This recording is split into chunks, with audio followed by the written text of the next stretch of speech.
नमस्कार प्रिय विद्यार्थियों, स्वागत है आपका वीकेएस फिजिक्स एकेडमी में। आज हम सॉलिड स्टेट फिजिक्स के अंदर जो यूनिट है सुपर कंडक्टिविटी अति चालकता, उसका एक बहुत ही महत्वपूर्ण टॉपिक आता है लंदन समीकरण, लंदन इक्वेशन।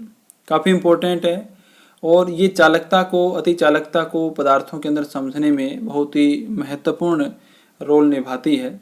तो यहाँ पर आपको इंग्लिश मीडियम और हिंदी मीडियम दोनों लैंग्वेज के अंदर जो वीडियोज़ हैं, टॉपिक हैं, ये लेक्चर हैं, वो प्रोवाइड हो जाएंगे। यहाँ पर मैंने इंग्लिश के अंदर इसको रिटन किया है और साथ साथ में इसको मैं हिंदी में भी कन्वर्ट करूँगा, जिससे कि दोनों मीडियम के विद्यार्थी जो हैं इस टॉपिक को क्लियर कर सकें। काफ़ी मोस्ट इम्पॉर्टेंट ये इक्वेशन है। दो टाइप की लंदन इक्वेशन होती हैं जो अलग अलग रिलेशन आपको देती हैं, तो वो डिटेल से हम जानेंगे, देखेंगे। तो वीडियो को लाइक करें, कमेंट करें, अधिक से अधिक विद्यार्थियों तक शेयर जरूर करें। और ये जो टॉपिक है, जो सुपर कंडक्टिविटी आपकी यूनिट है, वो सभी यूनिवर्सिटी के विद्यार्थियों के लिए इंपॉर्टेंट है। तो सभी यूनिवर्सिटी के विद्यार्थी इसे ज़रूर देखें, आगे से आगे शेयर जरूर करें, ताकि ये टॉपिक आपका अच्छे तरीके से क्लियर हो जाए। तो यहाँ पर आप देख सकते हैं लंदन समीकरण जो है उसके अंदर क्या होता है, सुपर कंडक्टिंग स्टेट में, अति चालक अवस्था में जो आपकी प्रतिरोधकता है, रेजिस्टिविटी है, वो जीरो होती है और चुंबकीय क्षेत्र, मैग्नेटिक फील्ड की वैल्यू भी जीरो होती है। ये दोनों अलग अलग बिल्कुल क्लियर तरीके से आपको ऑब्जर्व होते हैं जब सुपर कंडक्टिंग स्टेट होती है। तो यहाँ पर जो लंदन यानी कि दो साइंटिस्ट थे, उन्होंने ये इक्वेशन बनाई थी। उनके अकॉर्डिंग दो टाइप के इलेक्ट्रॉन होते हैं, two type of electron in substance. पदार्थ में दो तरीके के इलेक्ट्रॉन होते हैं, एक होते हैं नॉर्मल इलेक्ट्रॉन और एक होते हैं सुपर इलेक्ट्रॉन। एक को कहते हैं सामान्य इलेक्ट्रॉन, एक को कहते हैं अति चालक इलेक्ट्रॉन। तो होता क्या है, किसी भी ताप पर at any temperature the sum of normal electron and super electron is equal to conducting electron in normal conducting state. यानी कि किसी भी ताप पर जो नॉर्मल इलेक्ट्रॉन है, सामान्य इलेक्ट्रॉन है, और सुपर इलेक्ट्रॉन है, उनका जो सम है, उनका जो टोटल है, वो नॉर्मल चालन की अवस्था में जो चालन इलेक्ट्रॉन होते हैं, नॉर्मल जिन्हें हम कंडक्टिंग इलेक्ट्रॉन बोलते हैं, उनके इक्वल होते हैं। जैसे जैसे ताप में वृद्धि होती है, तो एक टाइप के इलेक्ट्रॉन्स में अगर वृद्धि होती है तो दूसरे टाइप के इलेक्ट्रॉन्स में जो है कमी होनी लग जाती है। तो यहाँ पर एट 0 केल्विन की हम बात करें, 0 केल्विन टेम्परेचर पर सभी इलेक्ट्रॉन जो हैं वो सुपर इलेक्ट्रॉन की तरह बिहेव करते हैं। एंड अब वो क्रिटिकल टेम्परेचर और जो क्रांतिक ताप होता है, उस ताप से ज़्यादा ताप पर सभी इलेक्ट्रॉन जो है वो नॉर्मल इलेक्ट्रॉन की तरह बिहेव करते हैं। The super electron are not participate in scattering of lattice. जालक का जो प्रकीर्णन होता है, वहां पर सुपर इलेक्ट्रॉन जो है वो भाग नहीं लेते हैं। लेकिन ये सुपर इलेक्ट्रॉन जो हैं वो इलेक्ट्रिक फील्ड की उपस्थिति में त्वरित जरूर होते हैं, एक्सीलरेटेड जरूर होते हैं। यानी इस पर हम न्यूटन का जो सेकंड रूल है F=ma वो भी लगाएंगे, और इलेक्ट्रिक फील्ड के प्रेजेंस में जो आपका फॉर्मूला बनता है F=QE वाला, वो भी हम यहाँ पर लगाते हैं। तो अब हम बात करेंगे फर्स्ट लंदन इक्वेशन की। फर्स्ट लंदन इक्वेशन जो है, प्रथम लंदन समीकरण क्या है। Suppose the density of super electron at below critical temperature is Ns। आप सपोज कर लीजिए कि क्रांतिक ताप से नीचे के ताप पर जो सुपर इलेक्ट्रॉन का जो संख्या घनत्व है, नंबर ऑफ डेंसिटी है, वो Ns है। देन सुपर करंट डेंसिटीज, तो यहाँ पर जो अति चालक आपका करंट डेंसिटी, धारा घनत्व जो होगा, वो होगा Js equals -QNS/Vs vector, equation number first. ये जो फॉर्मूला है J बराबर NQVD, ये आप 12th क्लास में भी पढ़ चुके हैं। ये करंट डेंसिटी और ड्रिफ्ट वेलोसिटी में रिलेशन होता है। ये यहाँ पर मैग्नीट्यूड के अंदर लिखा गया है। यहाँ पर हमने Js vector equals -QNS/Vs vector के रूप में लिखा, वेक्टर क्वांटिटी में, क्योंकि Js जो है वो आपका यहाँ पर सुपर करंट डेंसिटी है और Vs है वो सुपर इलेक्ट्रॉन्स की वेलोसिटी है। तो जब इलेक्ट्रॉन्स मान लीजिए इस डायरेक्शन में फ्लो होंगे, तो करंट जो है वो इस डायरेक्शन में फ्लो होगी, क्योंकि इलेक्ट्रॉन की मूवमेंट के अपोजिट डायरेक्शन में करंट फ्लो होती है। और जब करंट फ्लो इलेक्ट्रॉन्स की मूवमेंट यानी कि वीएस वेक्टर के अपोजिट फ्लो होगी तो उसी डायरेक्शन में करंट डेंसिटी भी होती है, क्योंकि करंट डेंसिटी जो है वो आपकी करंट की डायरेक्शन में होती है। तो इस प्रकार वीएस वेक्टर और जेएस वेक्टर दोनों अपोजिट डायरेक्शन में होते हैं, जिसको यहाँ पर माइनस से रिप्रेजेंट किया गया है। अब हम यहाँ पर लगाते हैं by Newton second law. Newton second law होता है F = ma, क्योंकि यहाँ पर इलेक्ट्रिक फील्ड की वजह से एक्सिलरेटेड होंगे आपके सुपर इलेक्ट्रॉन्स। तो इलेक्ट्रॉन्स की बात हो रही है तो हमने यहाँ पर F की जगह लिखा -QE, क्योंकि इलेक्ट्रिक फील्ड के होने से इलेक्ट्रिक फोर्स जो अप्लाई होगा वो -QE वेक्टर होगा।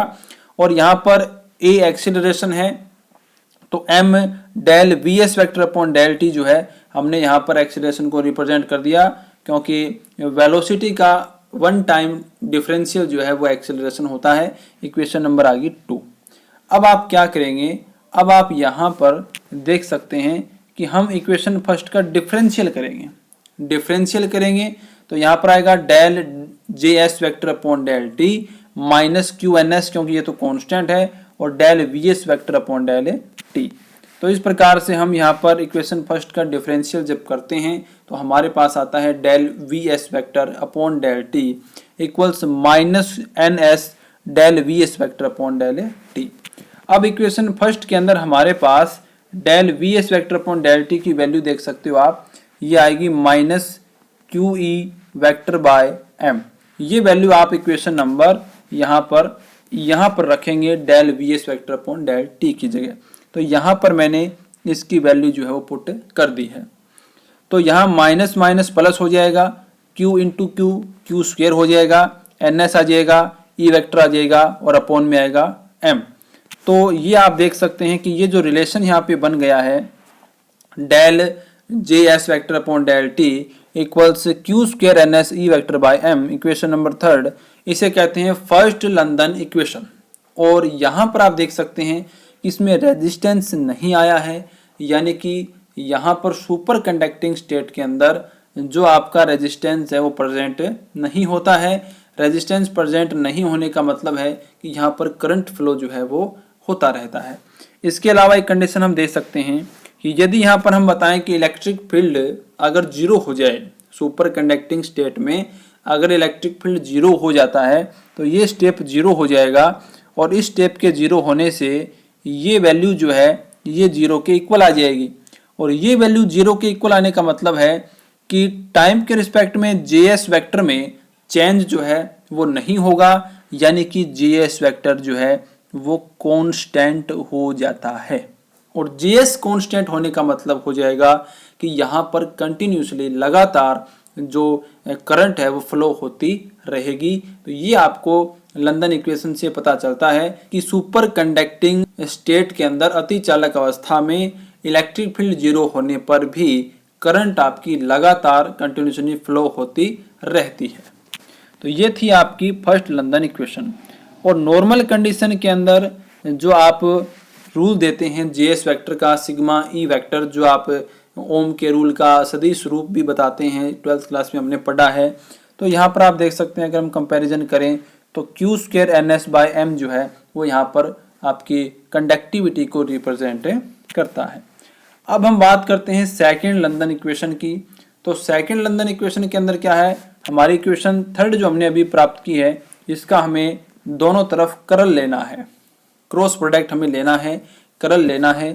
तो यहाँ पर आप देख सकते हैं जब हम इसका करल लेंगे तो del cross del JS vector upon del T equals Q square NS by M del cross E vector. अब ये डेल क्रॉस E वेक्टर जो है इसकी वैल्यू हम मैग्नेटिक फील्ड के अंदर मैक्सवेल इक्वेशन से देते हैं बाय मैक्सवेल इक्वेशन। अब ये रिलेशन आपको पता होगा, ये मैक्सवेल इक्वेशन है, del cross E vector equals minus del B vector upon del T। तो यहाँ से हम क्या करेंगे, इस डेल क्रॉस E वेक्टर की वैल्यू, ये वैल्यू यहाँ पर हम पुट करेंगे minus del B vector upon del T। तो आपके पास वैल्यू आएगी delta cross del JS vector upon del T minus Q square NS by M del B vector upon del T। ये माइनस आगे लगा दिया है। अब हम यहाँ पर डेल्टा को ऑपरेट कर देते हैं जीएस वेक्टर पर, इस वेक्टर क्वांटिटी पर, और डेल अपॉन डेल टी जो है वो एक इंडिपेंडेंट चर के रूप में हमने इसको बाहर ले लिया है। तो हमारे पास कुछ इस प्रकार की इक्वेशन बन जाती है। अब यहाँ से हम दोनों साइड से इस डिफरेंशियल को क्रॉस करेंगे तो हमारे पास एक रिलेशन बचेगा, delta cross GS vector equals minus Q square N S by M B vector. ये जो रिलेशन आता है मैग्नेटिक फील्ड के अंदर और सुपर कंडक्टिंग डेंसिटी के अंदर, इसे कहते हैं सेकंड लंदन इक्वेशन। ये आपकी 2 लंदन इक्वेशन थी। उम्मीद करता हूँ ये इक्वेशन आपकी बिल्कुल क्लियर हो गई होंगी और आपको ये भी पता चल गया होगा कि इन इक्वेशन से हमें क्या रिजल्ट मिलता है। इस प्रकार की इंफॉर्मेटिव वीडियोस प्राप्त करने के लिए चैनल को सब्सक्राइब करें, बेल आइकन को प्रेस करें और अधिक से अधिक विद्यार्थियों तक शेयर जरूर करें, चाहे वो किसी भी यूनिवर्सिटी के हों, ताकि उनको मिलने वाले जो टॉपिक्स हैं अपने सिलेबस के अकॉर्डिंग वो लगातार मिलते रहें, उनके नोट्स प्रोवाइड होते रहें। और सभी वीडियो लेक्चर्स के, सभी क्लासेस के नोट्स प्राप्त करने के लिए टेलीग्राम चैनल को भी ज्वाइन कीजिएगा। मिलते हैं नेक्स्ट वीडियो में। धन्यवाद।